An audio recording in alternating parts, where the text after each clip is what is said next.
Good afternoon. Once again, coming to you live from the driver's seat. And I got one question for you. Why are you not dominating? Not why are you not prospering, not why are you not being blessed, but why are you not dominating?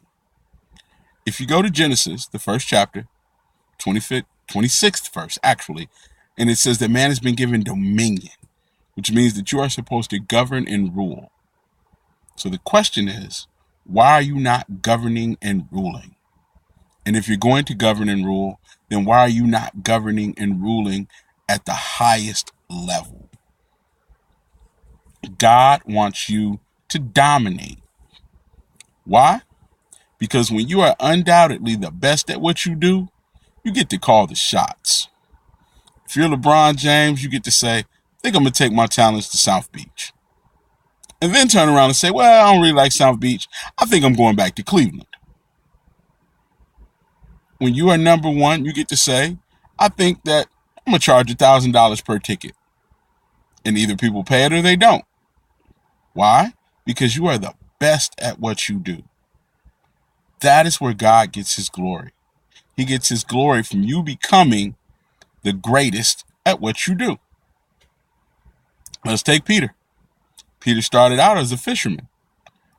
But by the time God finished with him and Jesus finished teaching and coaching and training him, he was able to walk up the street and the streets were lined and people were feeling as though if the shadow of Peter fell upon them that they would be healed. That's dominating. But the question is, why are you not dominating? Is it because you quit too soon? Is it because you couldn't put up with the pain of being forged into steel? Because before you become iron, you got to be hot, melted, molded. And maybe that's the part that just didn't sit well with you. The things that we call trials and tribulations are really just the molding process, are really just the heating up to get you just right to make you iron so that we can sharpen you. So somewhere along the development process, maybe you gave up too soon. Sometimes you just have to endure the pain. Sometimes you just got to stick with it. Just like going to the gym. Those first few times, it's probably going to hurt. But it gets better. And as it gets better, the results get better. You start to look better. You start to feel better.